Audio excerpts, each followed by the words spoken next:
আসসালামু আলাইকুম। তোমরা অনেকে আমার কাছে জানতে চেয়েছে যে মাস্টার্স নিয়মিত এবং প্রাইভেটের মধ্যে কী কী পার্থক্য রয়েছে।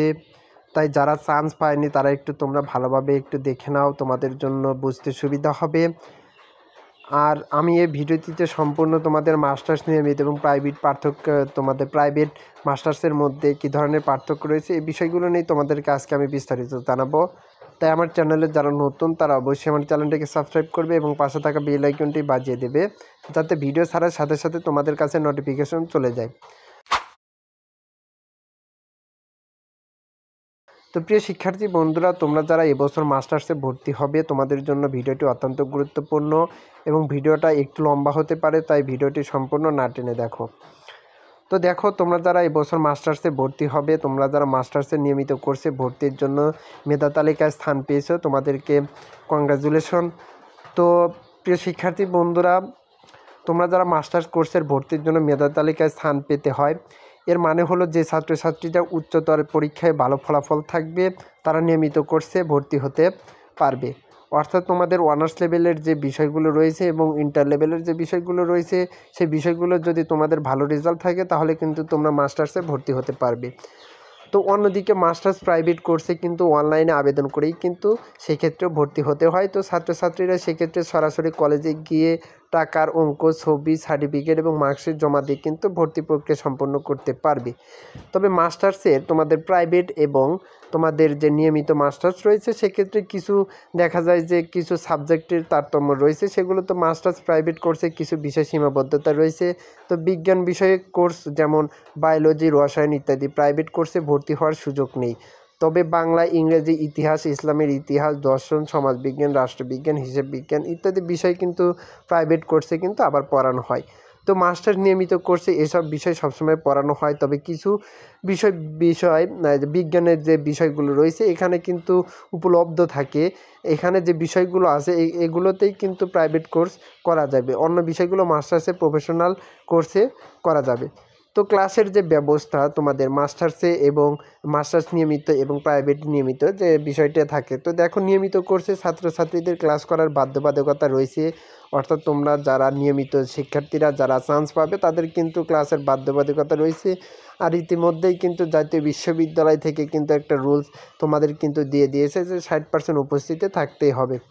তো প্রতিটি বিষয় এবং শ্রেণীর জন্য নির্দিষ্ট সময়সূচি থাকে যা নিয়মিত উপস্থিতি নিশ্চিত করে। তবে প্রাইভেট কোর্সে ক্লাস করার প্রয়োজন নেই। প্রাইভেট শিক্ষার্থীরা চাকরিজীবী বা অন্য কোনো কাজে ব্যস্ত থাকলেও তাদের জন্য এটি সুবিধাজনক। তাই তোমরা এটা ভেবেচিন্তে তোমরা কোথায় ভর্তি হবে সেটা নিয়েও ভেবে নিও। তো যারা চাকরি করে তাদের আমি বলবো যে তোমাদের প্রাইভেট কোর্সে ভর্তি হয় তোমাদের জন্য ভালো হবে। তো দেখো, টার্ম পেপার এবং পরীক্ষা দুটোর মধ্যে পার্থক্য রয়েছে। তো মাস্টার্স নিয়মিত কোর্সে টার্ম পেপার এবং মৌখিক পরীক্ষা ভাইবা রয়েছে, যেখানে প্রতিটি টার্মে শিক্ষার্থীদের নির্দিষ্ট সংখ্যক পরীক্ষা দিতে হয়। প্রাইভেট কোর্সে টার্ম পেপার থাকলেও মৌখিক পরীক্ষা থাকে। তো নিয়মিত কোর্সের শিক্ষার্থীদের টার্ম পেপার 50 নম্বরের এবং ভাইবা 50 নম্বরের হয়ে থাকে, যেখানে প্রাইভেট শিক্ষার্থীদের মৌখিক পরীক্ষাই হয় 100 নম্বরের। সেক্ষেত্রে কিন্তু প্রাইভেট শিক্ষার্থীদের জন্য একটু সুবিধা।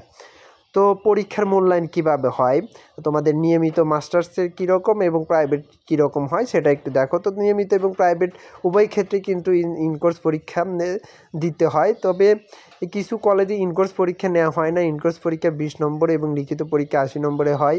উভয় কোর্সের পরীক্ষার মান এবং পদ্ধতি একই থাকে। তো পরীক্ষার ফলাফল এবং পর্যালোচনা একই সময়ে প্রকাশ হয়।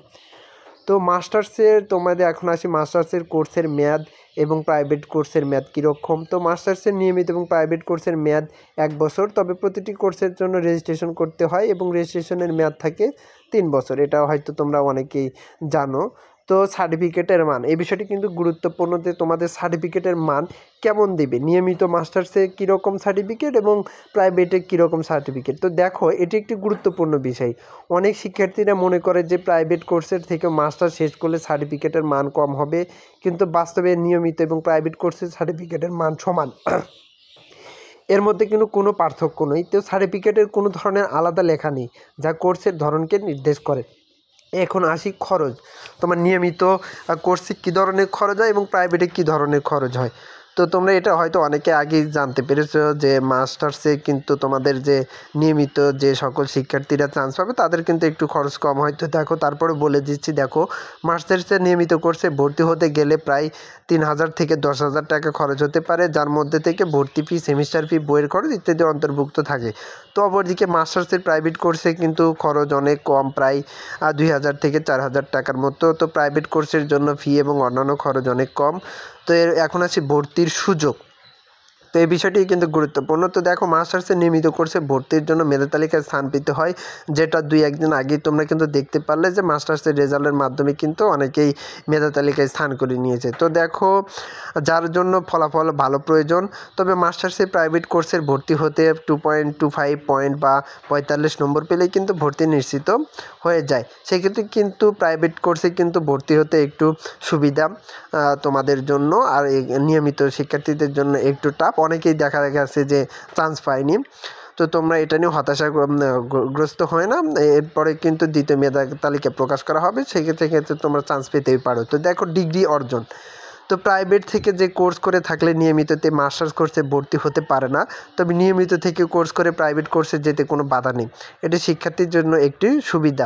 এই বিষয়টি কিন্তু গুরুত্বপূর্ণ, তোমরা একটু ভালোভাবে শোনো। দেখো প্রাইভেট থেকে কোর্স করে থাকলে নিয়মিততে মাস্টার্স কোর্সে ভর্তি হতে পারে না, তবে নিয়মিত থেকে কোর্স করে প্রাইভেট কোর্সে যেতে কোনো বাধা নেই। এটি শিক্ষার্থীদের জন্য একটি সুবিধা।